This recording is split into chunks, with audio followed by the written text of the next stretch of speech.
do the that's all trick. unpaid. That's a little bit paid. That is true. That is true. But anyways, guys, if you see me on mute talking somewhere to the side, you would know what's going on. It's basically probably going to be some cookie or compot request. But anyways, I would like to welcome everyone, and I would like to open this live with a line that hit me hard when I first heard it. And it goes as follows: if everything still roots through the founder in your startup, you don't really have a team. You have assistants with fancy titles. And most post product market fit companies reach this point where the founder is still the primary operator and the business team quietly just becomes the janitor cleaning up the decision chaos. Hence the title, and this is, if you already tuned in when we're talking about the spicy, hence the title of this live.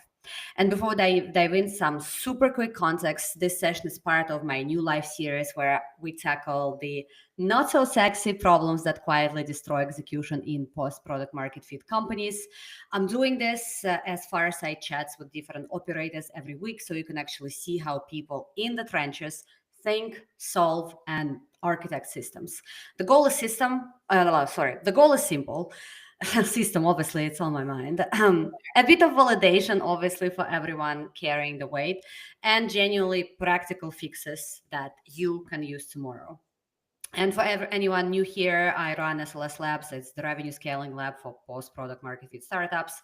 And today I have here somebody with whom I actually connected for an article. She was an amazing contributor, but we also vibed so hard during that interview that I thought a live was in the cards. Please welcome Katie Barnes, and I'm going to let her introduce herself. Yeah, hi. Thanks so much for letting me be here. I'm really excited to have this discussion. And I love that when we connected last time, it was just like an instant, like, I don't know, bond with like obviously over operations, but also over toddlerhood and just like cleaning up the messes, hence the janitor piece. And it felt like we were on such a similar level. So I'm really pumped for this discussion. So I have a little over 14 years of experience in helping early stage startups. Typically, I'm not like first hire that comes in when things start getting too chaotic for a founder to handle themselves. So I'm really big on coming in and setting up systems around what your team needs. I don't like throwing playbooks at people. I like coming in and treating each org as its own organism. And yeah, building solutions for each of them individually. So it's been a fun ride. I'm excited to share a little more. When you started saying we bonded over, I thought you were going to say trauma. And I'm like, fuck yeah, Well, there's definitely a lot of trauma in yeah, there too. I mean, I'm not gonna lie, we don't need to sugarcoat it. I think that's kind of the janitor point also. Yep, exactly. We've both been the janitors, and the janitors traditionally don't get treated very well. So we're going to be speaking from a lot of experience here. Yeah, it's hard when your work is so unseen. Same with janitors. If they're doing it right, you don't know they're really doing it. Exactly. And that's literally the first topic of today's life. It's like if the work seems invisible, it's generally not to the lack of skill. It's actually because it's good work. And if the founders are feeling like there is nothing going on, it pretty much means that everything is just getting done. Katie, Exactly. I'm just gonna let you take this one. Like, how does this show up in the teams that you work with? Yeah, I mean, it's just so true. So much of the work that goes on behind the scenes for an operator is just setting, like for me at least, it's translating the founder's big ideas into a way that works, a system that works for the rest of the team so that the founder can, either be out raising or doing founder led sales or maybe go on a vacation. That's not really normal for a startup life, but it should be. Let's normalize that. And things don't fall apart. So it's really pulling out. It sounds so simple, but it's harder to do than you realize. It's pulling out exactly what the founder is doing day to day from, if they're answering the same Slack message over and over, like, hey, where do I find this document on onboarding? Or who's in charge of this piece? Who's going to email this out? Like founders I work with, I find are just living in Slack and answering the same things over and over. So the ideal is that the operator comes in and sets up am very big on stupid, simple systems. So like nothing complex, because the companies I work with are not at that like huge enterprise level, just stupid, simple systems that work for them. So again, extracting that founder magic, setting it up in a way that works for your team. So if I come into a team and they're really familiar with Notion, then that's like near and dear to my heart because I love it. So then it's setting up all of that system through Notion and, you know, sometimes with automations and things like that, but something that works specifically for their team. And then again, if it's like flowing right, you don't even know because people are just doing it and things are getting done weirdly. Exactly. It reminds me of one of my recent experiences where when I started interviewing the founder for like taking them on board, and he goes, I don't fucking know what half of my team is doing. Honestly, like the ops team, I feel like I don't see anything happening. Why do I even have them on board? Blah, blah. I'm like, okay, let me talk to them. So I talk to them, and those people are working like 50-hour weeks, just, keeping the company from crumbling down. And I'm like, guys, there's like literally zero visibility of your work. Like Right. you have to, like, if you're heads down and every day it's great, but also you're in an organization, so you have to make sure that your work is visible. Otherwise, this is what's creating this lack of trust, because yes, the work is getting done, but you're not on the marketing team where the founder can see the leads and everything else coming on. Same with the sales. It's very obvious work. If your work is not so obvious, you have to find a way to make it visible. Yeah. I mean, that's something I've struggled with even recently is like after leaving a full-time gig, trying to really focus on how do I show and highlight what I'm doing because it is a lot and it's very helpful, but it's really hard to showcase that. And I think honestly, typically operators are not people that are going to want to really like toot their own horn and like Brag. sing Yeah. praises. That's just kind of naturally in the job and like the people that it brings. So I think it's extra hard, but you really have to do it so that people understand everything that's going on under the hood. And then for founders, you want them to do it too, because if you have them leave, who knows what like messes and things are under the hood that no one translated over to someone else. Exactly, but I think it's like you said, at operators are really not in the habit of like pitching their work, because No, that usually sits with the commercial team, really, like marketing and sales. Those totally. people know how to talk, especially They talk know. themselves up. Yeah. Well, and they have easier metrics, you know? I mean, you can talk about Yep. how many files you did or how many closed won deals or how many, eyes you had on different pieces of content. But with ops, it's not that easy. Exactly. But let's flip the coin here for a tiny bit. So I've seen the opposite, not really the opposite, but just bear with me. So basically, like we said, it's very easy for the commercial team, marketing and sales, to showcase results because they're the most visible things that are really happening. But then I've seen founders who would be like, yeah, I don't really know how much effort they're putting in. I'm like, are they hitting their goals? They're like, yeah. I'm like, so why would you care how What many do you hours do? they're putting in? Yeah. Oh, Like, I'm fully on board with that one. Yeah. And I've worked with many founders that are good at that too. Like there's certainly some that aren't, especially like if they're a little more old school and think, need to be in an office or something. But if the work's getting done, what do you care? And if balls aren't falling, like it shouldn't really matter. I know we don't have it on the agenda, but it just made me think about this whole return to the office thing, where a lot of companies are obsessing over people actually being in the office. And I personally have like a double take on that, because I've been working remotely for Jesus Christ, 7 years by now. Like, it's a long fucking time to be working remotely. And the last company where I worked in house, I did appreciate that we had this quarterly offsites where people were actually together in the same room while we're still a fairly small company, because I feel like we were making like cosmic leaps when we were all together, like especially with the That's fair. marketing team. It's just like poof, Yeah. poof, poof. But I cannot understand this whole mandate of being in the office, besides it just being your way of like supervising your people, really. Exactly. And then you're going to end up with more of a founder bottleneck. They're just going to be wandering around the place, like seeing what's going on. And, like, are you monitoring conversations that are happening at the water cooler too? I don't know. It's like a waste of time to me. But I agree. I think having offsites, if you can like add that into, now I have seen like situations where they can't afford to add that into the budget. And I mean, I still might argue that it's worth your little bit of runway to do that. But yeah, I think if you have the ability, having like in real life meetings for people is great, but I'm not a big fan of in office. Yeah, I think it just like gives you so much time back in your day. And I mean, genuinely, I've seen people become more productive when they don't have to go into the office. Absolutely. The amount of time when I have been in office, and now I've been working remotely for pretty much the entirety of my career, honestly.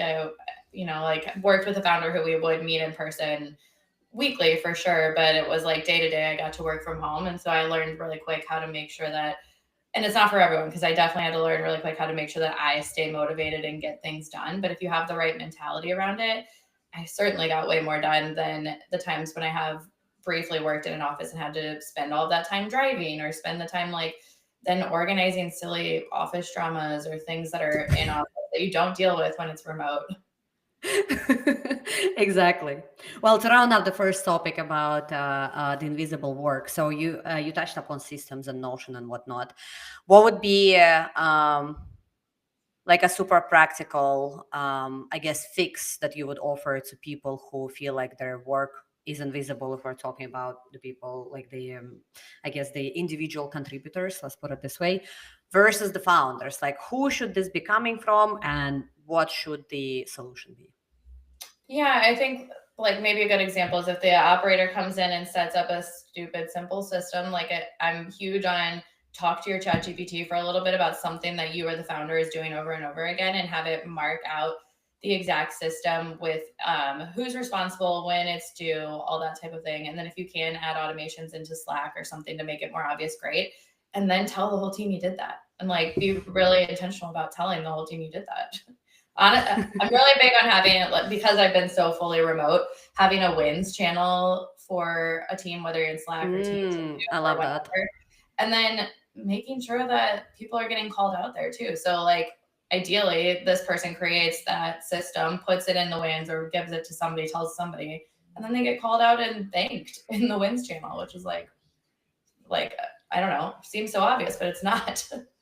It's really not. I think, you know, some companies implement it, but in not so obvious way. Like when I used to be a manager back in the day, I would always like say there is something that, I don't know, went viral on LinkedIn or something else. I would always try to point out who was the brain behind the thing. But it would, like, we did not have a dedicated channel to that, which I, in hindsight now regret. I'm like, whoa, this is such an awesome approach, because you have the place where people feel freaking happy, really.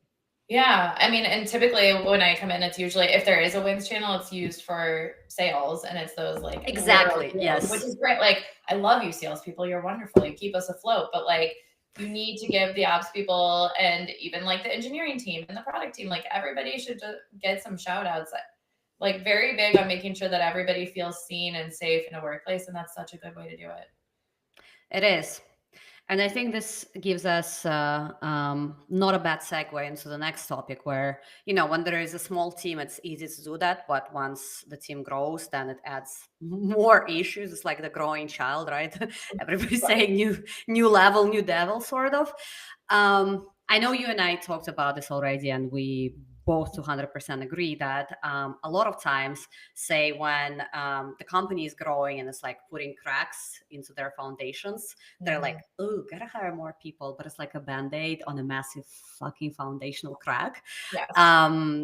And basically, if your system is broken, you cannot fix it with It headcount. doesn't matter. Yeah. Please give us something from the trenches to that Yeah, I regard. agree. I so frequently come in and do an audit on the whole like prospect to client to renewal expansions life cycle, and you see that constantly. That if I tell them like here's where the holes are, they're like, oh great, then I'll hire a head of CS, or I'll hire Something, yeah. a VP of engineering or whatever, and it's like you can't just throw money at the problem, which is what that seems like to me, because those titles are just like, yeah, they sound lovely, but first of all, in an early stage team, so many times those are not going to be gritty enough to get you what you need. Right. So it's really about like sitting down and thinking about what actually fills that hole. And ideally, before you bring that person in, whatever level they're at, you've already had someone set up what a 30, 60, 90-day success plan looks like, and what the system like foundation or like the wireframe of it looks like before you bring that person in, and then you set them up for success. And again, you don't need to bring in that big title most of the time. So if you map all of that out, you'd see that and see that you can bring someone in that maybe wants to grow to that title, and that would be great. But right now, it's a little bit more affordable and approachable and fits the system. And then trust them once you do it. That's the other like really big thing. Even when people bring in these big titles, I find so frequently that the founder is still the bottleneck because they don't trust them. It's like, why the hell did you pay this much money and spend all of that time to do the interview cycle and find all of these people, and then you don't trust them? What is the point? I've definitely lived both sides of that, honestly. And I think what, like, the first thing that you pointed out is basically asking yourself, is that a system problem or is that a human problem? Like, do you just need to upgrade your system, or do you really need to, like, close that hole with a human being? Like, that's the biggest question that they should answer first. And also the second one, I've definitely seen people hiring, somebody who looks like super fancy on paper, basically more like a badge of honor, like, oh my God, look, we have this ex Uber or whatever. Yes, that. And then it usually goes one of the two ways. The first one is that they're basically like, okay, like, I'll let you do whatever. And then that person does some crazy shit. It's like because they assume that they're the boss now. Or it's the exact opposite. It's like, because they allegedly have so much knowledge, the founder is actually threatened. And so they keep them on a very tight leash. And I'm like, just like you said, what's the point of spending all that money? Because all those C-suite titles are usually like a 6-figure deal. So seriously, like, you're throwing that much money at the person, at the end of the day, it's not even effective. Right. Yeah. I mean, and honestly, with the big titles, like, I don't find that works that well for early stage anyway. And again, I work with very early stage. So we're talking like seed to series B. But when you're that early on, if you bring people in from those big places, if they weren't there at the start, those people are used to having a ton of resources, having all these people they can call on, having a huge budget. And like, that's not usually something that fits into these early stage teams. So I found the best results in finding more gritty people that are willing to get their hands dirty and still excited to learn. And not to say that that can't come from those big companies, it can, but you have to have that in your mind when hiring. I'll even give you like a third option example where somebody has, say, like institutional industrial knowledge, as in, for example, they worked in a certain vertical for a few years, but they've never been in a startup. But then founders get excited because they're like, oh, this person's probably going to tell me, all the secrets of that industry. But then from what I've seen, 100% of the time this fails because if the person is more so used to like enterprise level stuff, like you said, comfort zone of just everything magically happening, like shit ton of budget, just like people for everything. Never gonna work. No, you're right. I've seen that exact same thing too. Like, an industry expert cannot necessarily translate there. Now, I think you could do more of like an advisory situation and end up with a good role there. But if you bring them in as a full-time hire, they're not going to really know what to do with themselves, I don't think. Exactly. But again, I actually would say, like, with the right systems and the setup of the 30, 60, 90 and all that documentation, I would argue that you could have them in and understanding what the real deal is and what they're there to do. And then maybe it would still work. I think it depends on the moment during which you bring them on. Like, if you're already experiencing some really good growth and then that person can like help unlock it, but you already have something predictable and like less chaotic, then I think they can like grow into it.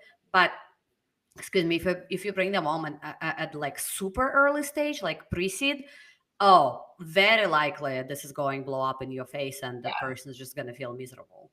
Yeah, true. And it's miserable on both sides. Like, everybody feels like shit. So let's just not do it. Exactly. So guys, to round this up, first question before you hire somebody, you should be asking yourself is this a system problem or person problem? Like, do you really need to hire someone? And when you do decide to hire someone, it needs to be a very calculated move. You need to, you can talk it out with ChatGPT, obviously. Like, right.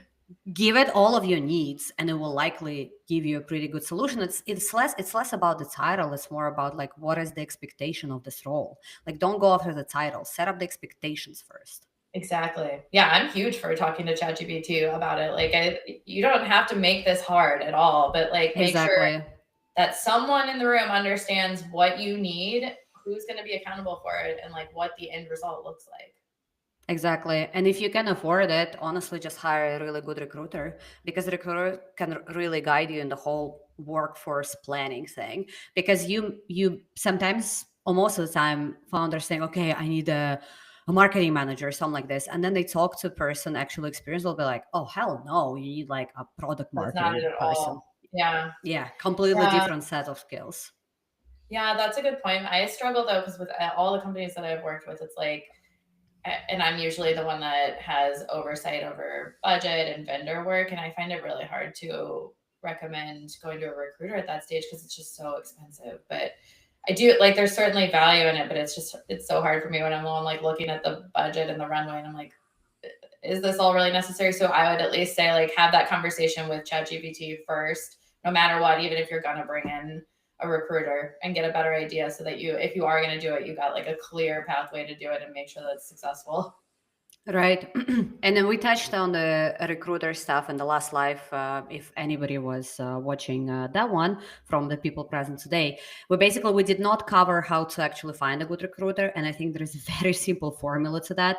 Most good recruiters are actually pretty vocal on LinkedIn, because that's how they generate leads on both ends. So Yeah. check out their content, see how they talk about it, like what is the type of expertise that they share. And then once you talk to them, just literally ask them about the 5 last successful placements, and you will see. Don't ask them about somebody that they recently placed, ask them about somebody they placed a year ago, and see if the person still with the company.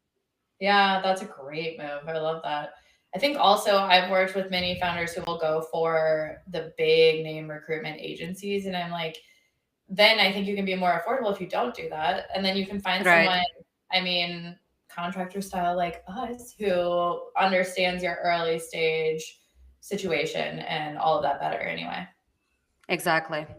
All right, that brings us to the next topic, because we're talking about, oh, we need to add personnel. So founder being the bottleneck of the whole thing. I mean, this is the pattern I'm sure each of us have seen every single freaking day. You Yeah. mentioned at the very beginning, it's like the founder is just being in every single Slack conversation, like every small or big decision they need to sign off on. Yeah.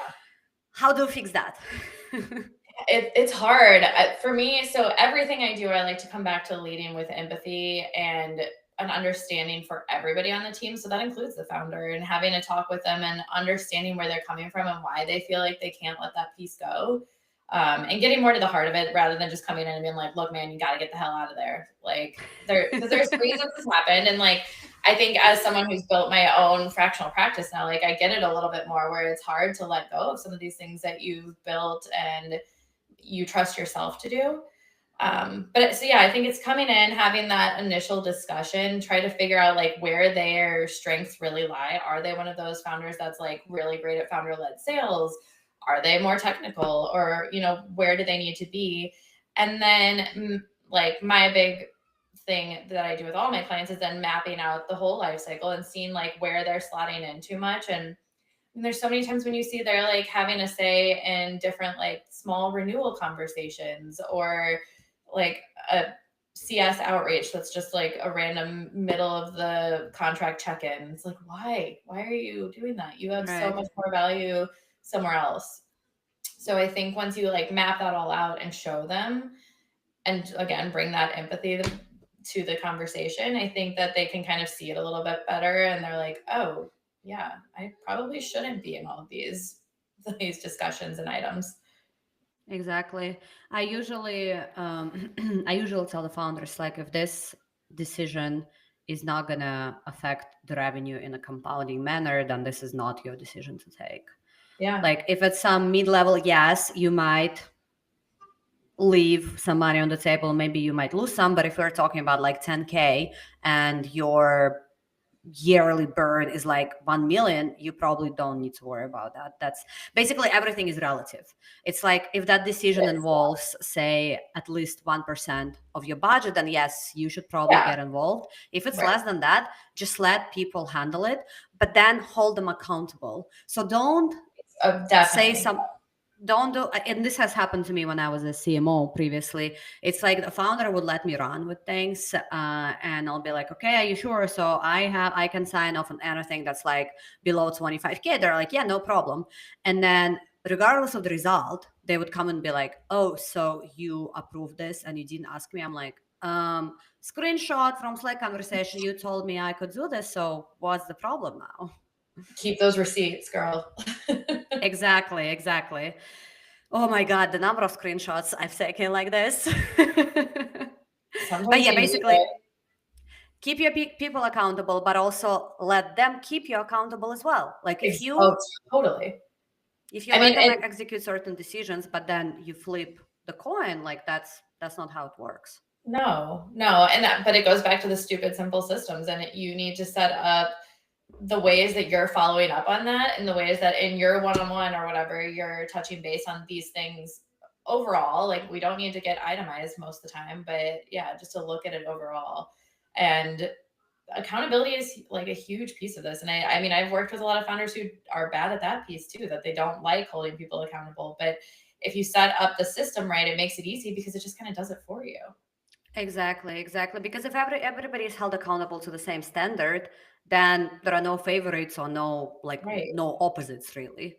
Right. And so when I work with bigger teams, I would usually have like one-on-ones with the CMOs or heads of growth and whatnot. And a lot of times, especially women, would have like really hard time like pushing back on founders, especially on things that they have already discussed. Mm-hmm. And what I usually say to them is, well, A, been there, done that. I've definitely like was swinging between not saying anything or also just getting like really feisty. Yeah. I think that the solution is in the middle, really. When you just state the facts without like accusatory tone or anything, to be like, hey, 2 weeks ago you said this, like, has something changed? Just state the fact and get curious, like without any accusation. That usually disarms the person who is trying to basically go back on what they said and sets you up more as somebody who just executed and has the receipts. Exactly. No drama. Yeah. Agreed. I'm certainly early in the career was too afraid to say anything, and then also like slightly further into the career got a little too vocal probably. So agreed. It's a lesson I can take as well. Like, just bring the data and the receipts and you're golden. Exactly. I think it's like this approach really applies in any sort of relationship. It does. Yeah, it does. Even with a toddler who would be like, oh, mommy, I want pasta. And then you cook pasta and they're like, no, not pasta. Oh, the receipts matter not at all for me with that piece. He's like, oh, mom, I don't like, no, I didn't say that. Truth does not matter to the little brain. Well, there are some little brains in startups as well. So this is where you can just honestly, have I've certainly, you can see in my like Substack posts and sometimes LinkedIn, there's a lot of parity between a toddler and certain founders or operators. Fortunately or unfortunately, yeah. I'm learning lessons though, when you have that tantrum and you like can bribe with a sucker or some fruit snacks or something. There's versions of that in the startup world, right? I totally agree with that. Speaking of that, I mean, we touched upon a little bit of the subject of delegation, but obviously it's like a whole, separate animal of its own. Yes. So there are obviously two types of delegation, good and bad. Like, how would you describe bad delegation? I think that's what our title is going back to, is like when you bring someone in and you're like, you didn't set up any systems, but you have like a fire burning and you're like, okay, great, here, then I brought this person in, take this. And there's no system on it or no like expectations. I think the expectations piece is like huge there. And that goes back to the accountability. Like, set these people up for success. It's going to take way less of your time to just, again, literally have a chat with ChatGPT about like, here's the outcome that I want. Here's who's responsible. Here's when I need it done, and get that all together and give that to the person that's taking it over. And I mean, now I guess like part of the bad delegation is the person even the right person to be taking it? So take a moment to think that through too. And again, you can talk that through with ChatGPT. Like, I'm a big fan of putting as much context in GPT as possible and like having it understand your business and how things function so that it can help you through some of these decisions. Now you have to be like a good prompter to trust that. And you also have to know that it's not always giving you the perfect answer, but it's super helpful. And then it can honestly walk you through and give you a perfect delegation. Absolutely. So basically, reframing it, there are like three pieces to this recipe. it's like, well, A, set the goal for the role and for Set the the goal. person overall. Set the goal. Yeah. B, set the timeline and how this is going to be measured, and give them the resources, because Yeah. you cannot set the goals and not give any resources, because then, just like you said, you're setting them up for failure. Right. And then have a cadence on catching up with them too. Like, and now Exactly. I don't necessarily think a founder should have one-on-ones with everybody, but if it's that small, and I've certainly worked with orgs that are that small that they should do that, then yeah, I think it's worthwhile. Or making sure that, the right manager is having that, or the right head of department is having that chat. But follow up with them. People crave that. Like, I feel That like is true. I feel like a lot of times founders or people I work, or even operators, like, think like, oh, I don't want to be too micromanagey or too over the top or like too vocal, but people crave an understanding of what's expected of them. And so I think it's really helpful to give them that information and bring them into it. That's another thing that I'm really big on, is like, bring them into that conversation, show them all of the stuff that you worked out, but then let them tell you what they see ahead, like where they see that there might be struggles, or different issues that might be ahead, or things that'll go great and maybe it'd go smoother. But if you give them a voice in it, they're way more likely to participate. Exactly. And this goes back to one of the previous topics where we say that, especially like ops people, they don't like to get vocal. So if you don't ask them, chances are they're not going to tell you about all the great work they've done. Right. Yeah. So set it up so that they can do that easier. I would have Exactly. loved that. That would have been great, like early on. And now there's like sometimes in an early stage, you don't necessarily have that all set up and you can't do that. But I think at this point, with the resources of ChatGPT and all of these other things, like, and Notion and different systems, it's not that hard to make it clear what you expect out of people. Exactly. Yeah. There are so many tools out there. It's just like, it's ridiculous. It's ridiculous not to use them. It is, yeah. But I will say I've certainly found many founders and operators that get like shiny object syndrome, and they're like, this one promises it'll do this. And like, you don't need all of those. Just keep it basic and that'll work. Yeah, I've definitely seen a lot of like overtooled teams, especially when the company grows. They're like, oh, let's just get this just because, like, just to, tick the box. I'm like, so you're blowing 50K a year on this tool and you don't even know like what value you're getting out of Yeah. this? Do you know who's using it? What it replaces, what it plugs into? That's a whole other topic. Yeah, there's so many things that you can do to make that cleaner. But certainly I would say the majority of the people I work with when I come in, they're overtooled for sure. But going back to the operators and good operators, in your definition, what is a good ops person? Like, not even like what is a good ops person, but what are the good results of their work, and how do you, like, if you're trying to hire for head of operations, or um, I guess head of operations, COO, if you're bigger, like, what should you set as expectations for that role? Yeah, I think it depends on your stage for sure, but understanding that life cycle map is really important to me. Now you can bring them in to do that, I think, but understanding where your holes are and where your gaps are is going to help you decide what strengths you need most. But in general, I think operators need to be obviously organized. A lot of us are type A, very like by the books. Right. I would argue heavily for empathy, and I do all the time. Like, I think you need to bring someone in that can see the forest for the trees and like have empathy for everybody who's in their special seat, and make all of those people feel safe and heard, so that they are willing to tell the truth about what's going on under the hood. So you're not just like, again, coming in and throwing playbooks at people. You're like, oh, my day-to-day looks like this. I live in Slack, but sometimes I'm supposed to be in Notion, or I'm supposed to be in HubSpot. So you get like the real truth there. So I think it's someone that's like, yeah, organized, willing to have that empathetic ear. And then a lot of times you kind of need to be like a detective too, like problem solver. Yep. And I think to round this up, basically make sure you're not hiring janitors. It's like, don't hire fixers.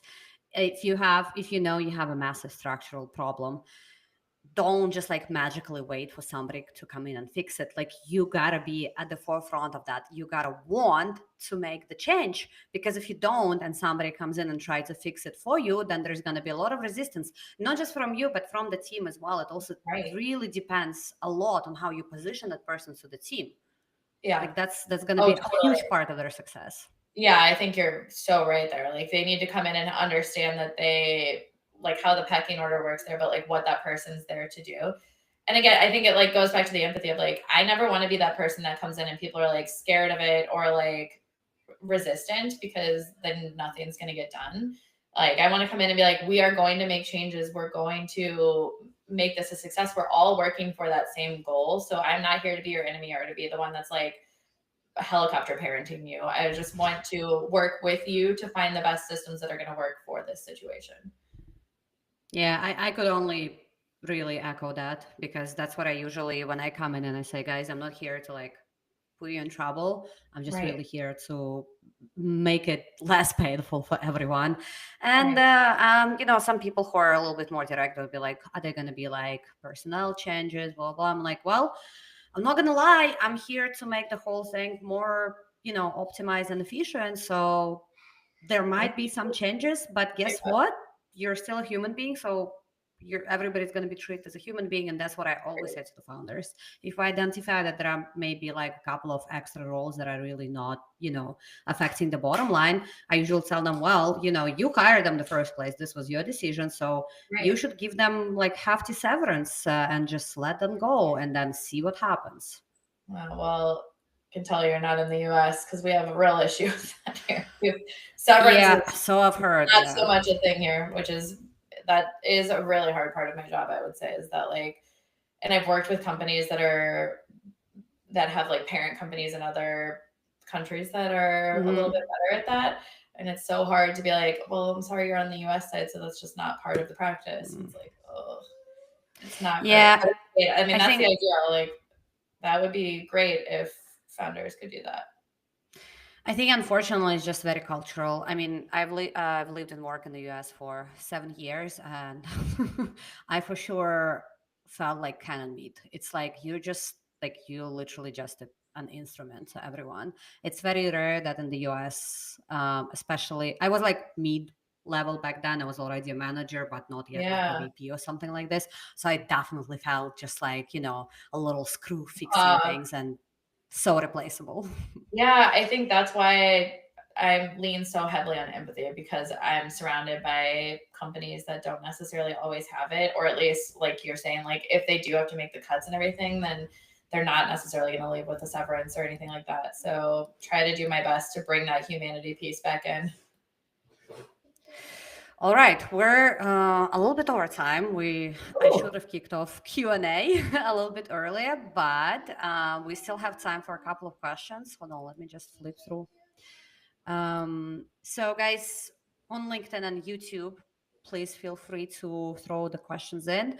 In the meantime, I need to find the right tab. A few questions that came in before the live, and I think one of the very interesting ones, which I mean I see it everywhere, is what do I do if my head of growth is constantly waiting on product and waiting on me to make decisions? How do I break that cycle? Katie, do you want to take that one? I feel like that's a really tricky one. So one of the huge things that I'm about when I come in is really fixing that cross-functional communication, making sure that people are on the same page and understand who's accountable for what. And the right meetings are happening too. So when I come in, I'll do that full audit on the client lifecycle, but we'll do an audit on your internal processes and meetings too, and make sure that the right people are talking at the right time and that it's clear who's waiting on decisions, who's holding things up. So whatever system you're working in, whether that is like a Notion or Asana or that kind of thing, like making sure it's crystal clear who is holding up a decision and like what's going on there so that you can make it, hopefully it's like something that can be answered via Slack or Teams message or whatever. But yeah, other times might need a huddle or so working on really cleaning up what healthy cross-functional communication looks like for a team like that. And it sounds like if that's something that's happening a lot, like you have some examples to go back to and sit down and be like, look, guys, this isn't working. So how do we set up a better system around it? I would say also just like an additional thought, and this is like not for pitching our fractional services, but most of the time it does require an external person to look at everything going on, because somebody like Katie or myself, it usually takes us like a couple of hours to realize what's going on with the team dynamic. And then we can say it very objectively without pointing fingers, which usually is how it's getting perceived internally. So sometimes it's just really worth it to pay for like a few hours of advisory work so that you can at least objectively understand the whole picture. I wholeheartedly agree with that. Obviously, I'm biased, but like I've really been fractional for the last like 6 months, and it's crazy how I've been able to step in and you just see things that people that are in the weeds can't see as well. Right. Like you said, we have the unbiased voice when we come into that, and it's like, this is so obvious to me, you guys. Here's what's happening, and here's a quick fix because we've seen it before. Yep. And from my in-house experience, like the number of times that I would try to point out something, the founder wouldn't listen to me. And then some sales coach comes in and all of a sudden, Peter is so right. And I'm like, what the fuck, man? I've been telling you about this for 3 months. I know that is the most frustrating feeling, but it's so true. But that is why when I come in, I don't like to be like that. You know, I want to work with the team and be like, I'm sure you've kind of thought of these things, or I'm sure maybe you've given your suggestions, like, because that's so true. It's happened to me so many times where I have pitched like the exact solve, and then some outsider comes in and is like, here it is. Yep. And I think a good fractional person or advisor would actually be the one who would put the team forward as in, oh, actually, I talked to Katie and she has this idea and she's been right about this. Like, I totally agree. Right. All of a sudden, you're everybody's freaking champion and people don't think that you're here to take their jobs. Exactly. That's the real goal. Exactly. All right. Next question. Oh my God. Okay, let's take this one. How much context do I usually need to transfer when delegating? I don't want to overshare, but undersharing slows things down. Okay, that's another good one. Yeah, that's great. So I'm huge on using ChatGPT or whatever, Gemini or whatever you use for this one, because I am very big on over communicating. I have a background in marketing and communication, so that's probably why. But I think if you can put it in ChatGPT or another system, it'll organize it in a way that makes sense. So I'm very big on having templates for like what needs to be done, who's accountable, what happens if it's not done, when it's due. So if you can set up a ChatGPT to like have those bullets pulled out for you and then provide all the context that it thinks you need, that is golden. Because I will always argue more context is better. Same here. I usually say the context that you really need to transfer is just the goal of the whole thing. It's like, this is why we're doing this, and this is how it connects to our overarching goal, which is 99% of the time just more revenue, right? But you have to be able to show to the person how this connects. Otherwise, they'll probably feel like they're doing something as like busy work. Right. That, or there's a lot of funders that I've worked with where they'll like throw out this little piece of info and you're like feeling like you're following breadcrumbs to figure out what right. So like if you set up an easy system for them to have a template of like, here's the context that needs to be provided every time, it's great. Exactly. All right. Last question, but not at all least, and I know that's probably going to be your favorite. I'm glad it got in. What's the biggest revenue leak you see in post-product market fit startups that founders completely miss? I think a lot of it is that handoff from sales to CS and then the renewal planning. So I feel like that all goes together because it's really the sales and CS aren't talking to each other enough. So that process isn't solidified. And then you'll have like, sales close the deal and everybody's so freaking excited about it. And that wins channel is blowing up. But like, then what? It's sometimes like the ball gets dropped there and there's not a clean system of who's taking this over. What does that follow through look like? How are we getting them to that renewal? I could only agree with that. I would say from my side, for companies that already have like bigger marketing and whatnot budgets, it's the obsession with this like awareness / acquisition, and then kind of discounting everything else because it's like, we just gotta like, how many leads do we get? I'm like, yeah, if you can get like 1,000 leads every week, but only if 10% of them convert, you've got a massive problem. Yeah, right. That's a very good point. If you're not like clear on what your funnel looks like and where the holes are in the specific funnel, then that's a huge deal too. Exactly. All right. Any closing statements or blessings for the audience?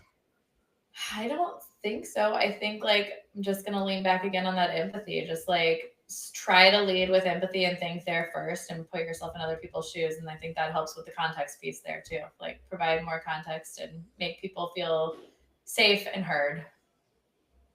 Yeah, I totally agree. And use curiosity. Oh my God, I can't even talk anymore. Yes. Toddler parenting. That'll break Exactly. breaks the brain. And assume good intent. Because that's how it goes with toddlers. Like 99%, I mean, they're not malicious at all. And when they do something that seems fucking crazy, it's just usually because their brains are not able to handle the amount of information they're receiving. Yeah. Yeah, we lost it over our kiwi was cut the wrong way this morning. So we had to break down. Like, dude, what is going on? And the founder would be losing their shit if, I don't know, Excel is not cooperating. And then all of a sudden, 5 minutes later, you're the one catching that drift. And you're like, you have no idea what happened. Right. What the hell? Yeah. Yeah. So don't make us your janitor. Figure out your own, get the context around it before you get that person in there to clean up your mess. Exactly. Pick up the mop yourself. Exactly. I Honestly, love that it. also goes back to like, I never want to ask someone to do something that I'm not willing to do myself. And I think that every founder should lead that way, but then be willing to like give up those pieces. Exactly. All right. This was great. Thanks everybody Yeah. who tuned in. If you have any follow-up questions, obviously feel free to message Katie or myself. We're always here to answer those questions. Yeah. Thank you so much for having me. It was so fun.